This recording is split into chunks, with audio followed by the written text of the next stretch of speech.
吉比医学中心内分泌新陈代谢科主治医师叶美辰表示，甲状腺结节是一种非常常见问题，但大多拢为良性，只有8%到15%是恶性，而且大多数甲状腺结节拢无症状，但有15%的结节会渐渐变大，后续造成美观上的问题，或者是压迫症状。若是想要移除结节，有传统手术以及微创射频消融手术。不过传统手术的疤痕较大，而且嘛需要专心麻醉。而微创射频消融手术的优点就是袂留疤痕，手术时嘛只需要局部麻醉就当进行。微创消融的手术的话，就是说我们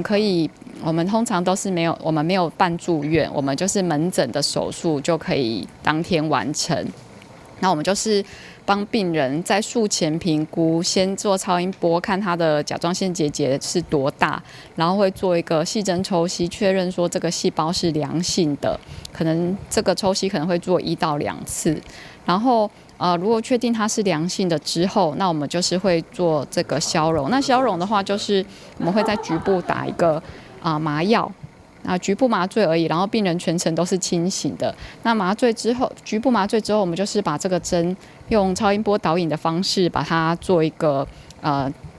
放到这个结节里面。那我们烧的部分就是只有烧这个结节里面的部分。那所以结束之后，这一根针拔出来，那它的针其实就是很细，所以这个伤口大概0.1、0.2公分而已。叶医师强调，甲状腺消融术做完了后，结节并未因此消失，但会当让结节慢慢缩小，后续可能嘛因为体质因素，是有可能搁再变大。如果若是结节较大，这是要处理第2届，或者是以上。